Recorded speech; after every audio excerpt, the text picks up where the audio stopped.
This is Things Police See, First-Hand Accounts, with your host, Steve Gould. Welcome to the podcast that interviews active and retired police officers about their most intense, bizarre, and sometimes humorous moments on the job.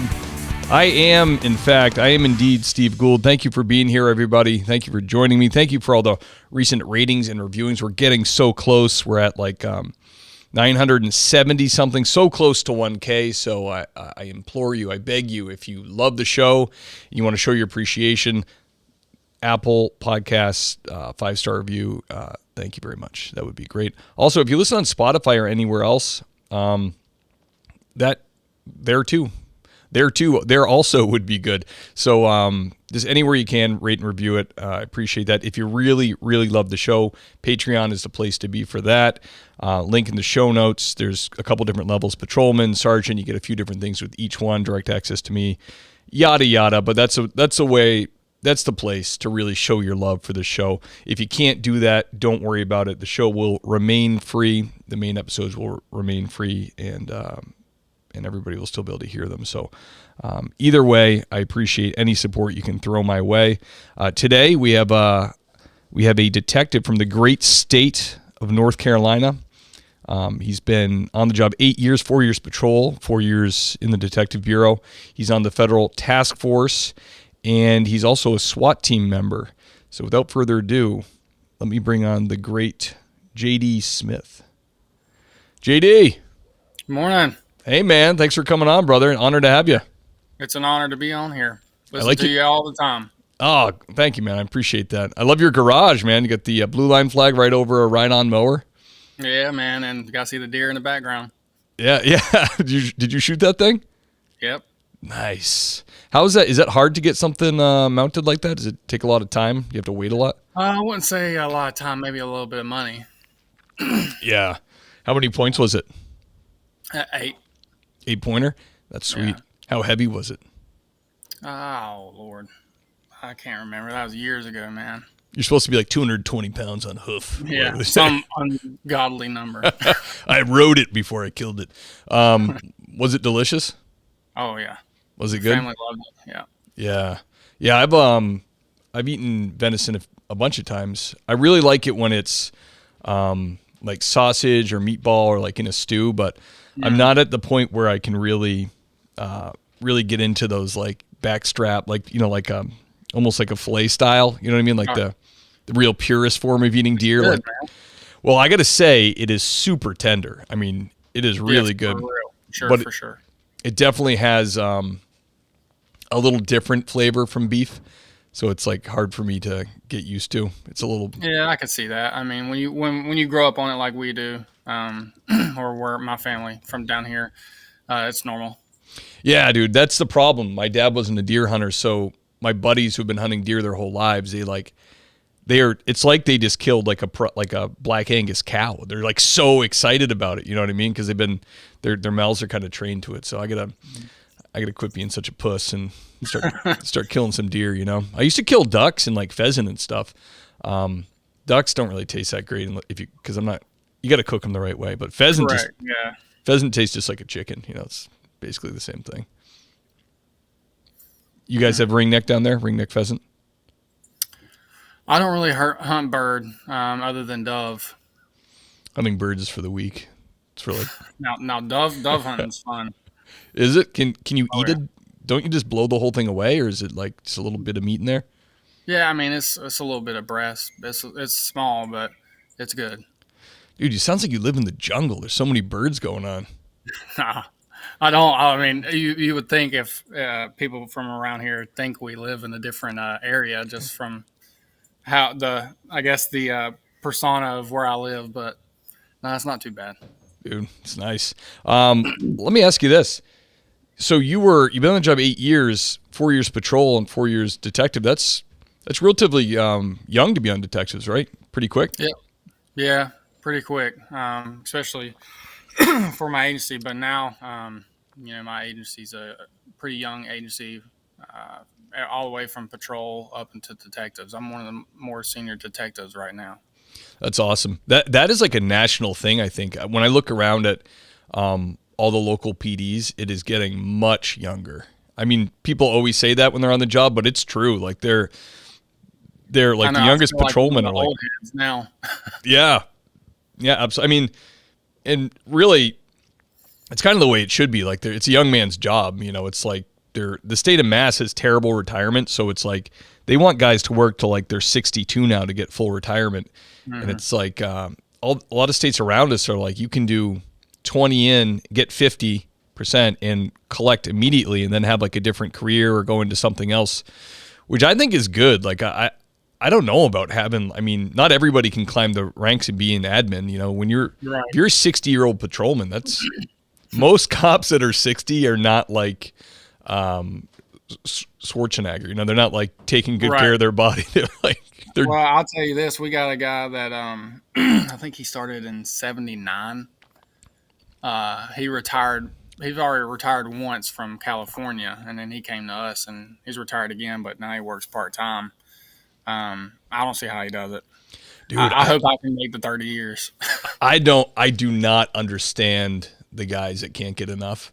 Like, God bless them. I mean, really, like I'm truly grateful for that. They have that kind of heart for this service. But I know guys that have done over 40 years, and you're like, and then they still just are still involved. They just still love it so much. I'm like, dude. 8 years on, and it's hanging on. Yeah, I have 16 years in the retirement system, and I'm like, if Massachusetts could sweeten the deal for 20, I would probably retire at 20 and then go back to like SIU investigations for an insurance company or something. Something 9 to 5, company car, a little bit more panicky. Yeah, and it's just it's just so much less stressful. It's like when you've been a cop and then you work a 9 to 5, you are on zero stress all day. Your coworkers might get excited over little office things, and to you, it's like, who cares? Nothing gets your pulse rate up. It's great. I think that's the key to staying alive too. I think so many cops, just because the adrenaline dumps, we just tend to die young. Which why I think working out is extremely important. Yeah, absolutely. Bill Broadway has got me into that kettlebell stuff. Mm-hmm. Dude, I couldn't love it more. I hurt myself, so I had to stop doing it for a while. But it is great because you can just do it at your house. It does your entire body, and it's just a way to move. You know what I mean? Keep it going. I'm in my 40s now, and it's like I wake up in the morning and like every morning my back is sore now. Something hurts. Yep. Yeah, it's like it's so cliche to say, but it's so true. I'm like, by like after an hour I get up, it's like all loosened up and I'm okay. But I don't like my eyes like pop open in the morning, and I'm like, I got to get up because it just hurts to lay. Exactly. You're getting old when you got to take 3 Tylenol before you walk out the door. Yeah, people have said to me before, they're like, or they kind of laugh when I like get up or something with all my stuff on because I do it like I don't even realize they're doing it, but I'll be like, ugh, making noise. Yeah. All right, JD, let's get into it, brother. You got a great career so far, man. 8 years on, and you've done a ton of different stuff. Can you tell us can you take us back to the beginning when you were on patrol for your first hot call or first call that really got your blood pumping? I was thinking about this whenever, like I said, I would listen to your podcast probably every episode. And I've always wanted to come on here, and I'm thinking about what is that first hot call that I went to, and I can't specifically remember one by myself, but I do remember I was in training, and I was with that officer who had already done 30 plus years in California, and he was training me. So it was my first day, I think. I'm sitting in the passenger seat, and your first day on the job, you're just like clueless. You're just happy to be there. Right. You got a badge, and you're just smiling ear to ear, and no trauma yet. Yeah. Next thing you know, the lights and sirens come on, and he takes off. And I'm white knuckling it. I have no idea what we're doing, and he's not saying anything to me, and we're hauling down the road. I still don't know 5 minutes in what's happening and what's going on, right? So eventually we catch up to this car, And I was like, is he? Because we got a pretty liberal pursuit policy in our department. Nice. And I was like, is he really chasing this car? Because he hasn't said anything to me, and I hadn't heard anything on the radio. So the car ducks into a neighborhood real quick, and it finally stops, and he gets out, slams the door, and first day on the job, I'm like, whoa, I get out and I back him up, I guess. Come to find out, it was nothing, just a minor traffic violation and driving on a suspended license. And my heart was pounding so hard, I think I could see my badge just going up and down, up and down, up and down. I mean, it's nothing like extremely violent or Right. life threatening or nothing. But that I remember that one specifically, hauling down a road, not knowing why. First time running lights and sirens, and I'm just happy to be there along for the ride, I guess. Yeah, dude, that's great. That's funny because that is like so many of ours. First time our heart got pumping was like something so minor. You know what I mean? Because it's exciting and it's the unexpected. You just don't know what's going to happen. Did he divulge to you later, or did he tell you like that he did that on purpose to see how you'd react, or was he just not even thinking? No, this is this old school California, like LAPD style policing, where he, back when he was in, and I guess in LAPD, times were a lot different, obviously. Yeah. The cops could do things that they can't do nowadays. Right. So he's still in that old school mindset where it's his way for the highway. And he did not like how that person was driving. So that's awesome. Yeah, that's funny that like sticks in your mind like that. There, when I was over at doing background investigations for LAPD, some of the stories, and I had not got some of these guys on here that I'd love to get on because they're kind of more like they're more some of the old school attitude with like sharing like this is like, and these guys like in their late 60s, early 70s now. It's kind of like that's just cop stuff. Like we keep that in house. You don't right. share, like that's kind of the way it is. Or maybe they're not comfortable with like coming on a podcast, but dude, they would like back in the day, they would shoot while driving out of their car, chasing a car and just like just taking pot shots on the highway at a car as you're chasing it. And it was like minimal paperwork, and it was just like, I'm a cop, it's a bad guy. So that's what we do. It's what we do. Not nowadays. No. Even my dad was a cop over 30 years in a small community on Cape Cod. And when he started in the 70s and early 80s, it was like you could use your baton for almost anything. It seemed like there was a lot more like just straight up bar brawls in the 70s. You know what I mean? Like there was a lot of that. Like even in the smaller communities, like you're right away involved in like these Donnybrooks, and you just pull up and just start whacking people with your billy club. And probably no arrests. Did you just clear it out? Yeah, get the hell out of here, go home. My dad said one of them, a guy, he was at a bar fight at a local bar, and the guy, he was doing his thing, and one of the guys grabbed his hat off his head, and then like climbed on the hood of his cruiser, was wearing his hat and like dancing around, and it was like it was crazy. Today. Yeah. So it was a lot different. I'm sure it had its. I'm sure there downsides to it now, but now it's just the society in general, especially where I live in the Northeast, is so litigious. Like everything could be liability.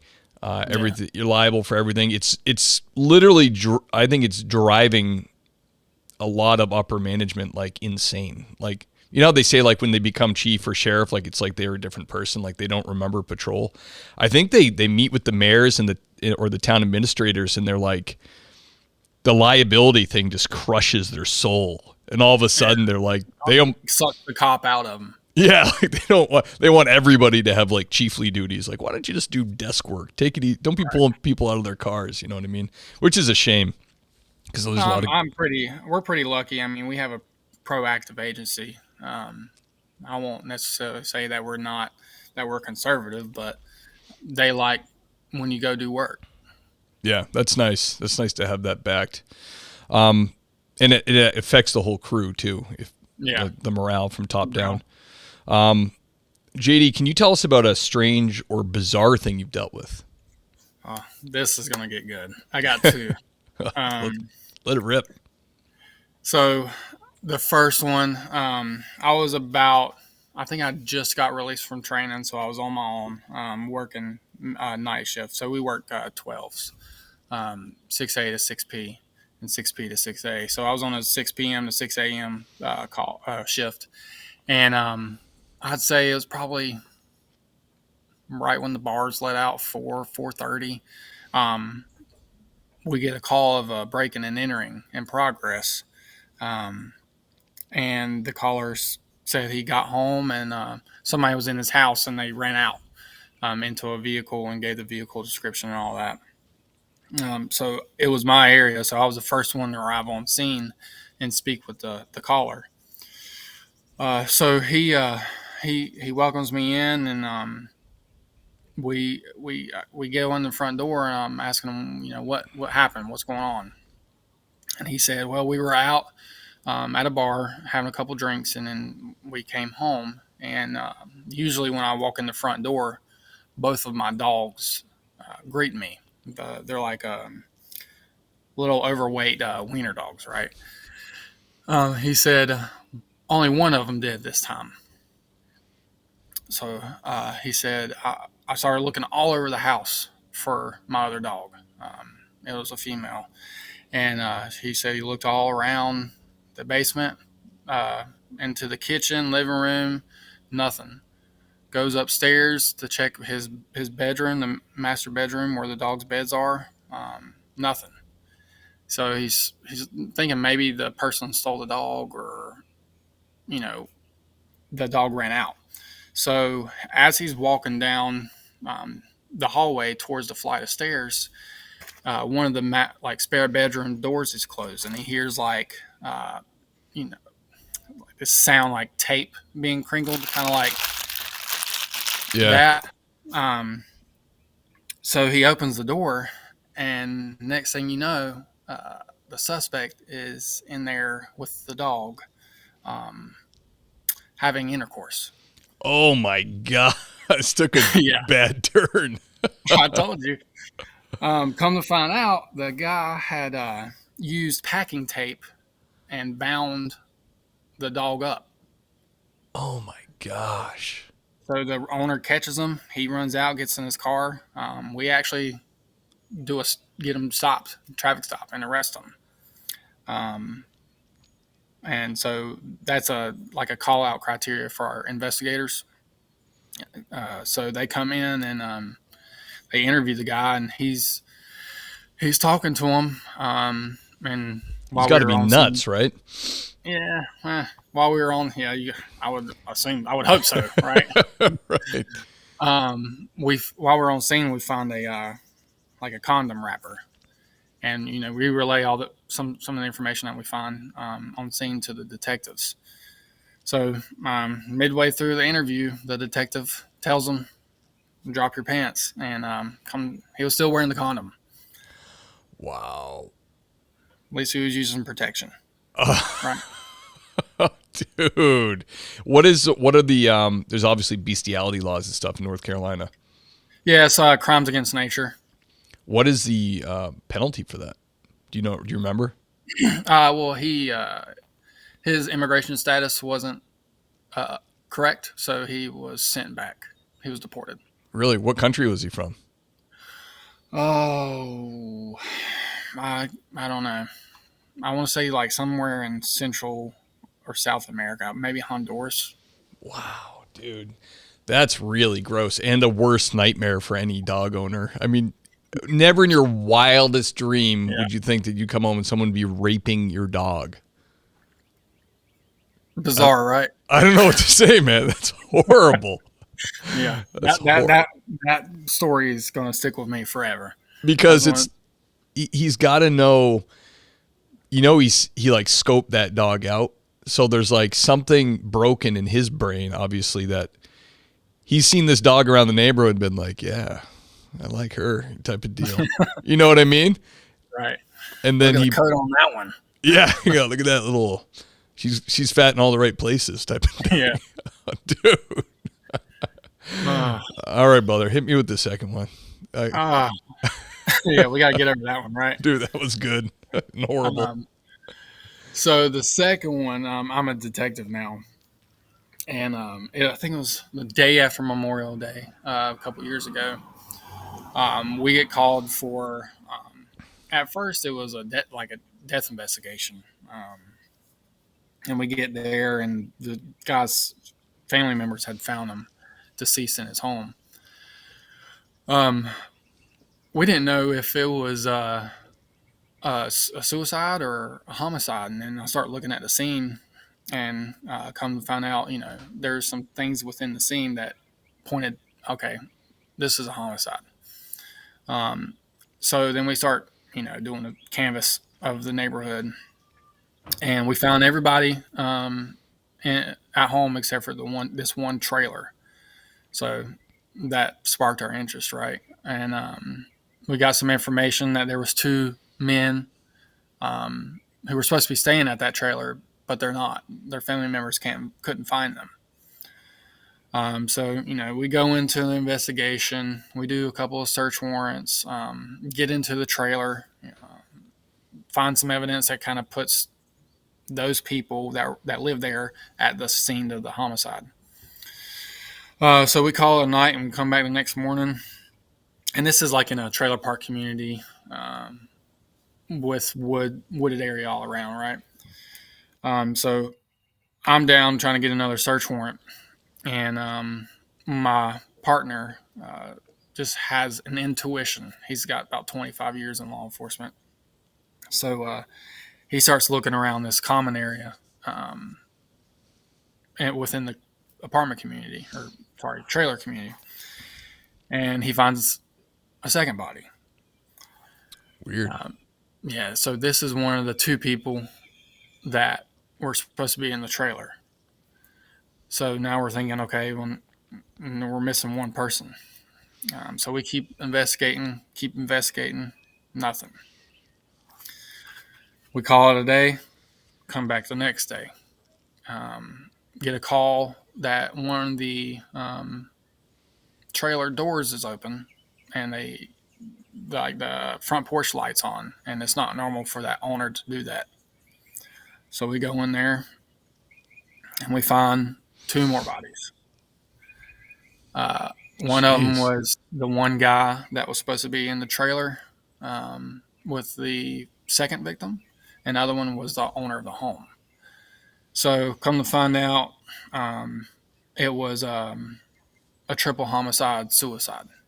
But wow. The bizarre thing is that we found a body each day for 3 days. Weird. How were they killed?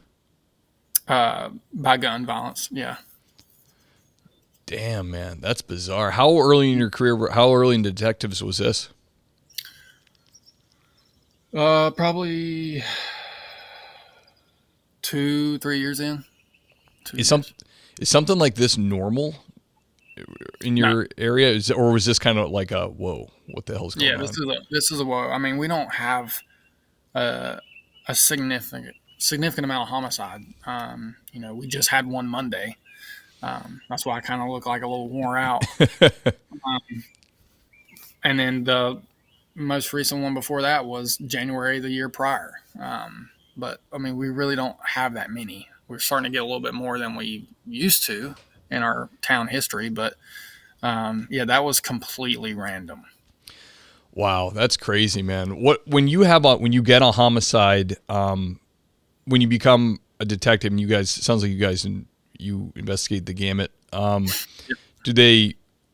You guys, before you can do it, do you kind of tag along the senior detective, or do you go to the homicide class, or how do they do it? Yeah, so just explain a little bit about my department.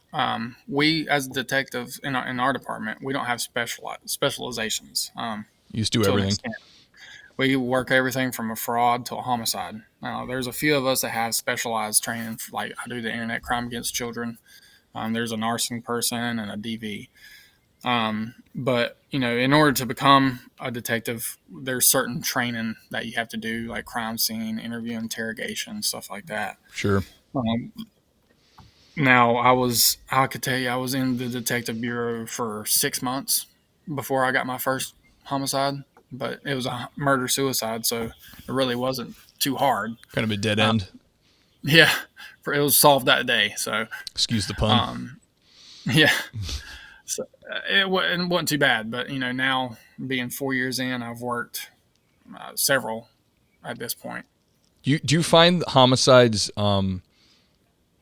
investigation wise, compared to other investigations, easier or more difficult? Because everybody holds the homicide investigation, obviously, because human life has been lost, to like a very high, like, oh man, you're a homicide investigator? Wow. Do you actually find the investigations of homicides to be difficult, or do people cooperate more easily because it is so serious? Well, in my community, witnesses will cooperate a lot easier. Now, that's a difficult question to answer, because it's hard, because some of the questions that the family members of the victim have, you'll never be able to find the answer. Like, Right. a why. That's the biggest question, right? Why did they do this? And if they don't talk to us, then we can't give them that answer.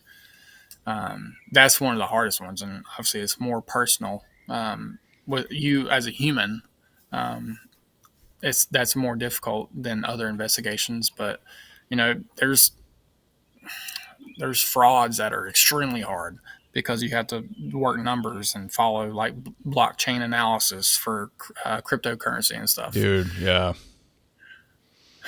I don't like the financial ones. I've picked up a few of those over the years, and I'm not a detective, but I've just always worked at a place where if you're a senior patrol or a sergeant, then you'll typically get you could either supervise cases or get like a more complex case yourself. And Right. I do not like, I've not done a lot of times, but like writing warrants for financial records and trying to piece together, because everything's digital and everything's on paper. So you're just dealing with these like things in the ether, these things you need to collect, and then like the record, certifying the records, and connecting that person to this actual transaction or whatever. It's like, I actually hate it. I mean, it feels good at the end when like when you catch somebody. Yeah, like when you get somebody stealing 20-30 grand from their grandparent who's dying of cancer, and then you get the kid on video at the ATM and all that stuff. It's like, it feels good. A lot of work to get there. Yeah, dude, it's just, and I always feel like I don't know what the hell I'm doing. I'm talking to the DA all the time, like, send me a copy of a similar warrant, because I'm, what am I doing here? So it sounds like homicide investigations are maybe not more difficult, but harder, because it really is it's very dark, and it's very, I mean, it's emotionally draining. And it ripples through that family. It really screws a family up. So, damn. Well, I'm glad you're not fielding those like on a weekly basis. But yeah, I'm glad that you're getting some, because it makes good for good content for this podcast.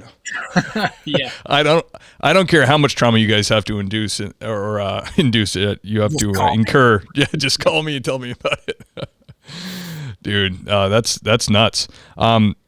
JD, can you tell us about your most intense or terrifying call? Yeah, so this is a SWAT call out.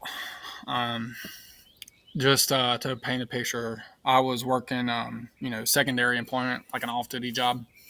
And we received a notification that we had a barricaded subject. So we have a multi-jurisdictional SWAT team. It's 3 different departments. Okay. So one of the smaller departments requested assistance for a barricaded subject. It was a domestic violence assault. The guy had assaulted his parents, and then barricaded himself in a room above the garage. Can't really go into much detail. I don't know where it's at in adjudication, but I will say I was one of the first operators to arrive on scene. We hold and we try to negotiate with them for hours and hours, and it wasn't going anywhere.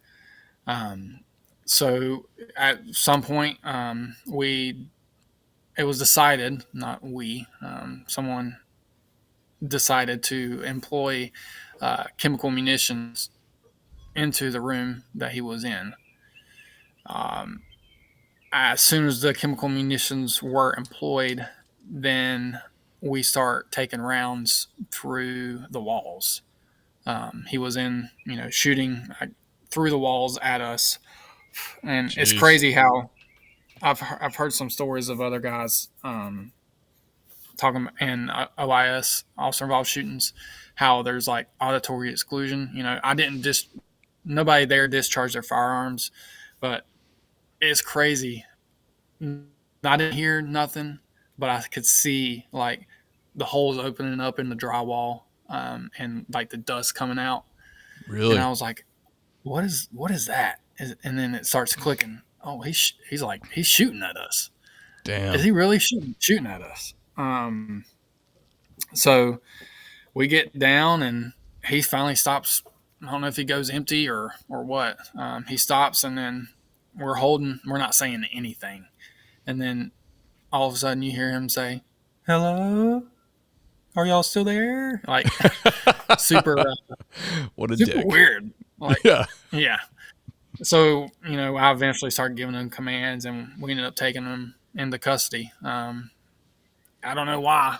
Like, he just gave up like that. He probably Out of shit his bullets. pants and like, oh, what did I just do? Dude. Hey guys, you still alive out there? If so, I'm gonna give up.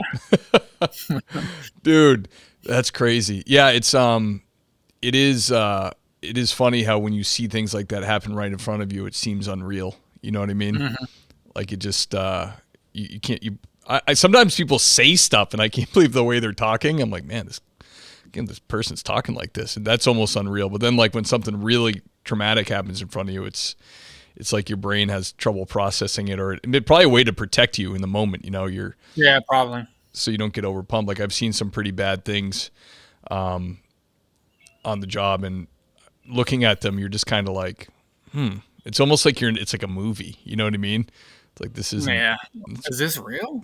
Yeah, this is crazy, dude. That's freaky. When they were shooting the rounds, did you guys have good cover, or were you like? I mean, if you're seeing the sheet, if you're seeing the holes, and you're a little too close, I would think. Yeah, we were close. Damn, man. What kind of gun was he shooting? AR. Oh, really? Yeah. Wow, and that was completely muffled when he was shooting that. Mm-hmm. Yeah, so he was in this room and the door was closed. Those are loud as hell. Gas mask and ear pro and all the SWAT stuff on.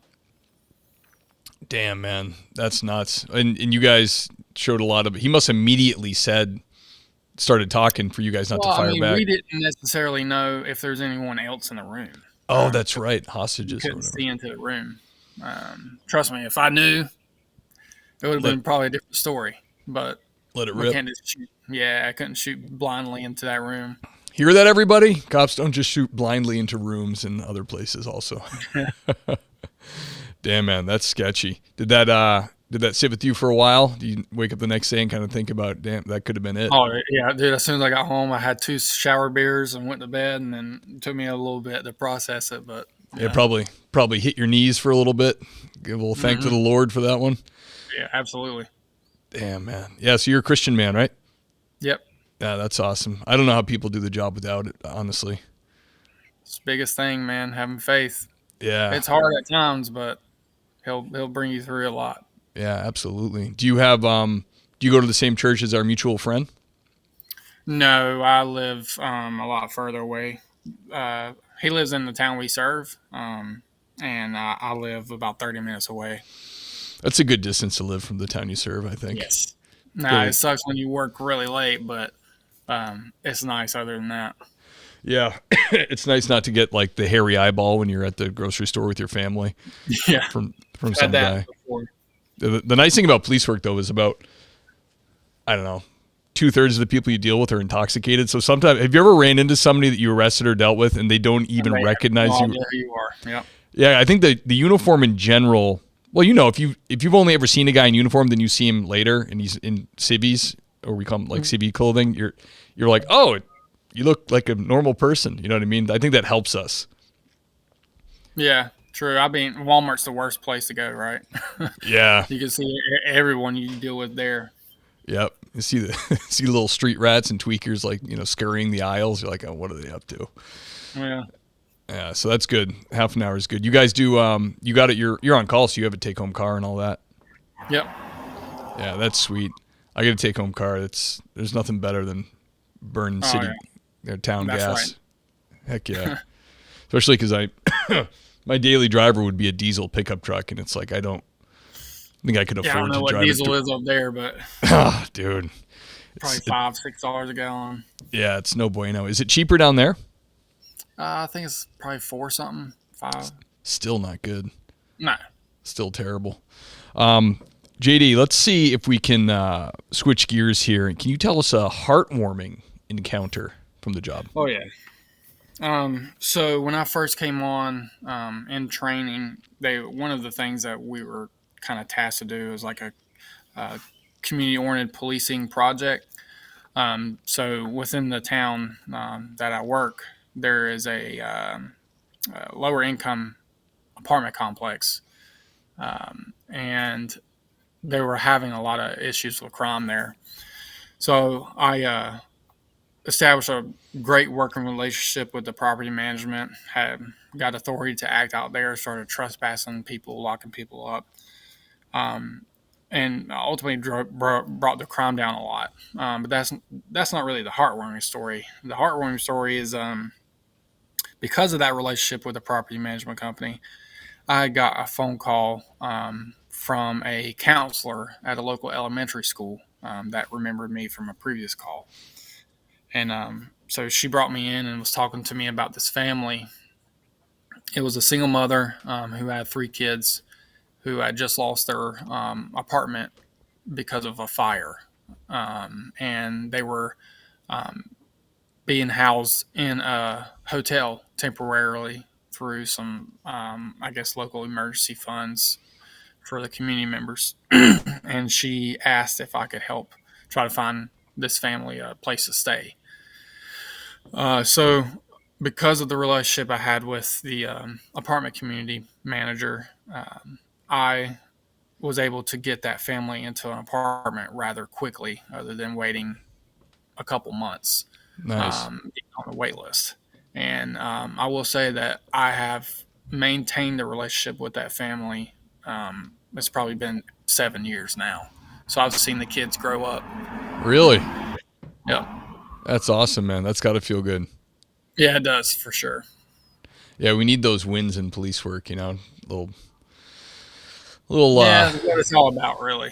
Yeah, a little positive encouragement. Absolutely. That's what I like about not working at a place that's too big, where you're just running all the time. Is like right. Yeah, when you're working in a place like that, you can take the time and you can, or like I work at a micro department, and you can really see your impact on the community. It's not, I say it all the time, it's not scalable. Like there's no way for a city to do it, like a big city, because it's just too much going on. Like when I was at LAPD backgrounds, those guys were constantly having community neighborhood meetings in like South LA and East LA, and they're really trying. They really are, and it's not doable. It just doesn't work.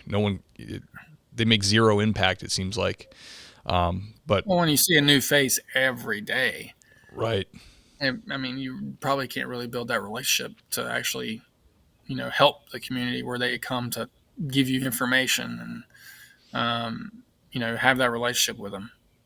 Yeah, absolutely. That's kind of a thing going on right now in Massachusetts. We have a lot of every town has its own chief and department. It's kind of, Massachusetts is like a bunch of little fiefdoms, the Commonwealth is not into, like our sheriffs don't patrol, like they don't want, it's very, separated out. Like it's like bizarre. Like you go over the town line, you don't necessarily have police authority there. You have to either call their police department to get it transferred or have a mutual aid agreement with them. They don't share that stuff. And part of it is, and Massachusetts gets relatively high marks for their policing because of everything's community centric. Like you have your police officers, you know who they are. You have a police station, you can walk in there. But because of police reform and standards, these training standards that are getting jacked up, it's harder to hold up. We can basically, they got rid of our reserve program pretty much. If you want to be a reserve in Massachusetts now, you got to go to full-time academy. Then you can work reserve.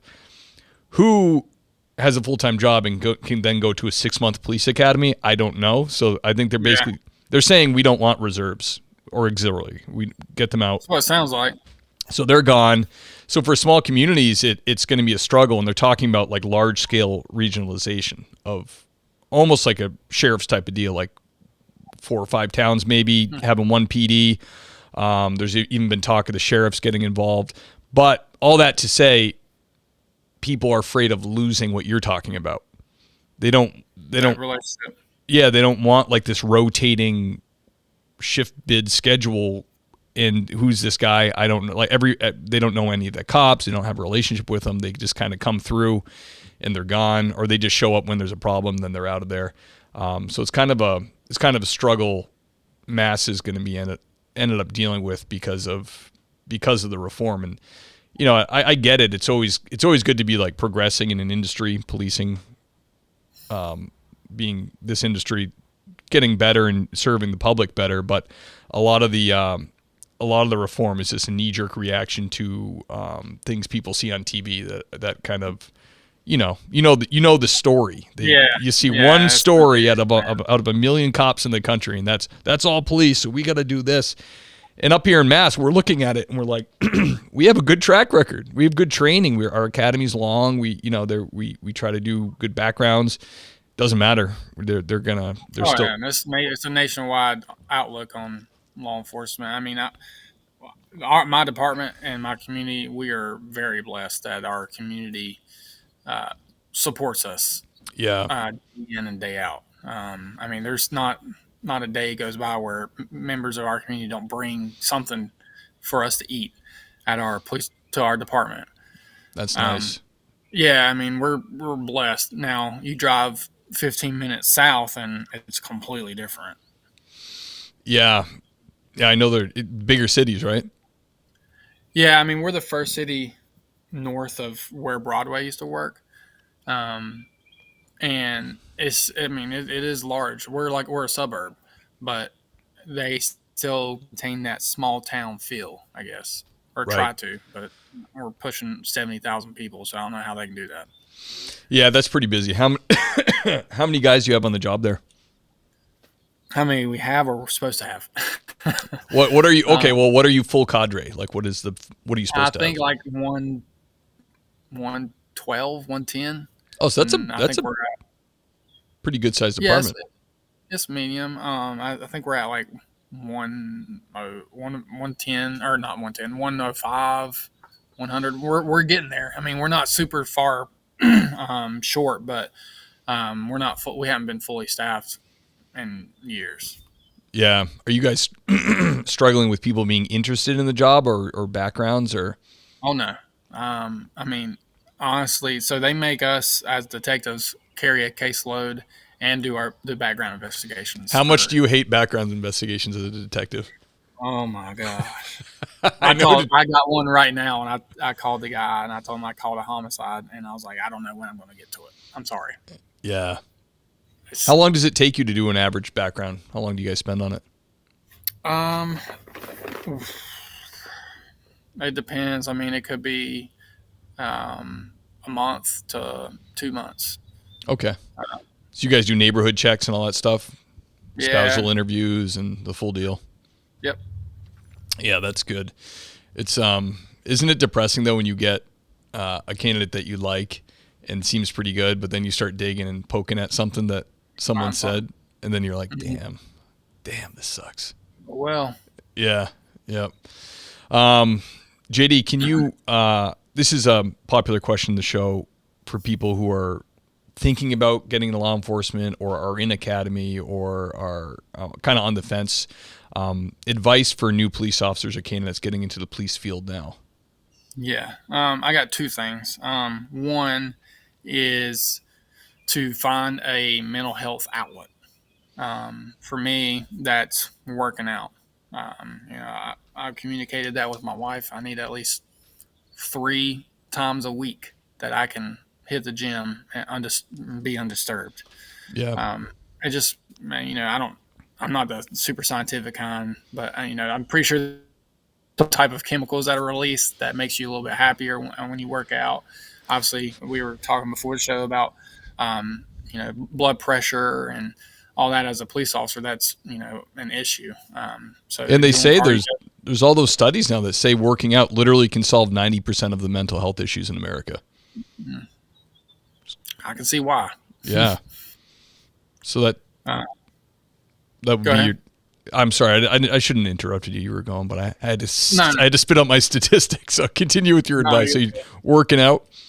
Yeah, finding a mental health outlet. Whether that's working out or whatever. And then the second part is they, nobody tells you this, but your family is number one. This job, law enforcement, will take you away from your life. Yeah. Because anybody who gets into it loves to do it. We love being a cop. We love going out, chasing bad guys, making arrests, helping communities, all this. But you have to remember your family is home and they're your number one. And I can tell you from experience, I did not realize that until I was 7 years in. Yeah. Anytime that they would ask, hey, we need some people to work overtime, or here's an extra job, or this and that. I was always volunteering. And up until recently, I didn't put my family first, and I regret it. But now, hopefully, by giving advice on your podcast, some people will listen and understand your department is going to be there regardless if you're there or not. If you leave today, they're going to keep going. Right. But your family needs you, and if they leave today, you're not going to be the same person. Yeah. Yeah, absolutely, man. And that couldn't be truer too about you're replaceable. A lot of guys get butthurt about that. They think that they're really don't get me wrong, there are super cops out there, but it's like in a couple days, in a week, they've moved on. They've adjusted to you not being there. There's someone new coming in. Like I know guys that are super dedicated that go back to visit the guys. They get a little butthurt about that. You know what I mean? Like, why haven't the department shut down since I left? Yeah, it's a lot of ego. It's kind of like, how are they even making do without my efforts? It's like, right. There's going to be somebody else, brother. Yeah, that's great advice, man. JD, do you have any other hobbies or anything that you do for an outlet? I know you're a busy guy. You got a family. I don't know if you have time for it, but besides working out, do you have a hobby? I actually help coach a AAU wrestling team. Oh, really?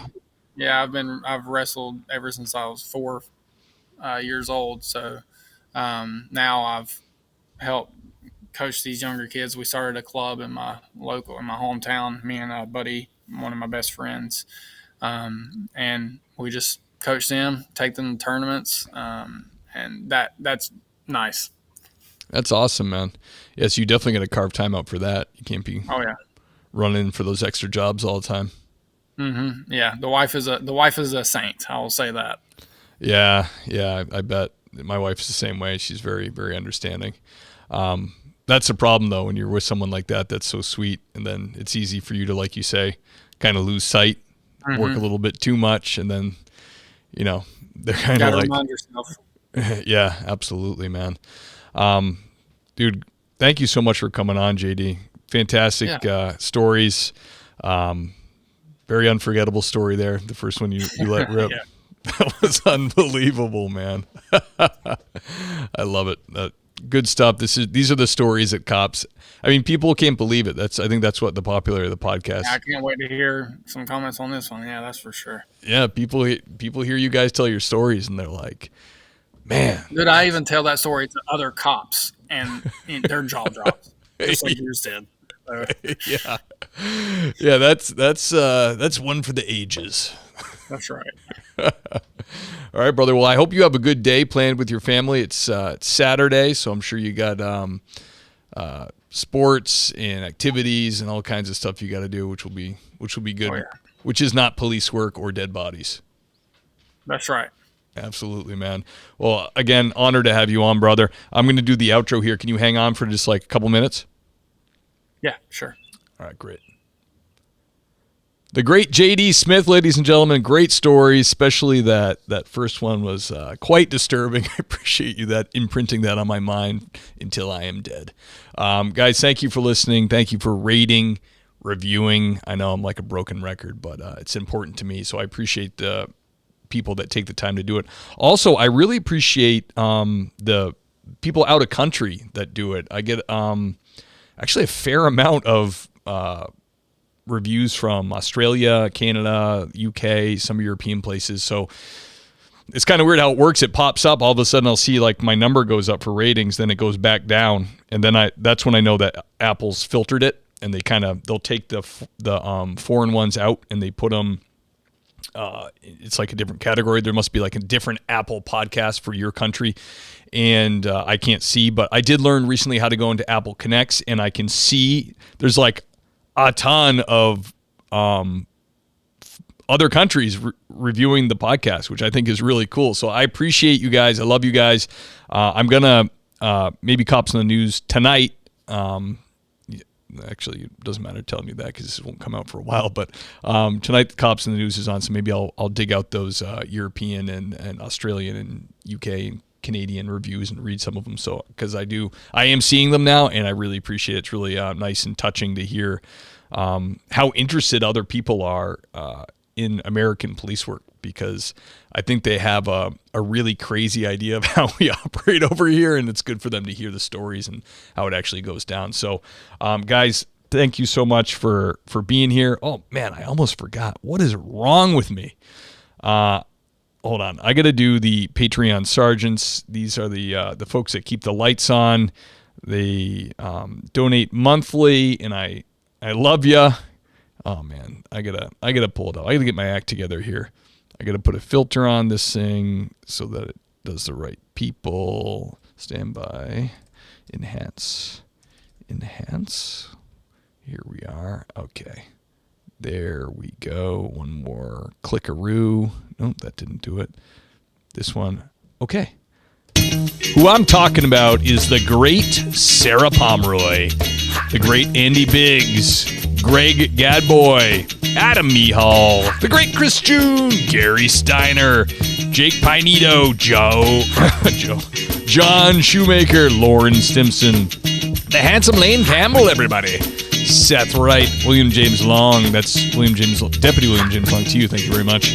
James Rose, Tony Fahey, the great Ben Peters, ladies and gentlemen, Braden Walker, Jason Lau, the great Mike Wynn, Sasha McNabb, the great Scott Migler, Tammy Walsh, Sean Clifford, Dennis Carrasquillo, Motor Cop Chronicles, that's Iceman, George Tessier, Nick News, Scott Young, the great Tom Connell, Wayne M. Miller, Dan Carlson from Burley Boards, Doug and Kelly Newman, love you guys, Joe DeFries, the great Dave Ellman, one more time, Elliot Sykes, Holly Vanover, Richard Tolles, my man, Brittany Sims, and Christian. Guys, thank you so much for your continued support. I love you. You're helping me keep the lights on, and it's truly appreciated. Guys, that's the show for this week. Thank you for listening, and I will see you next time.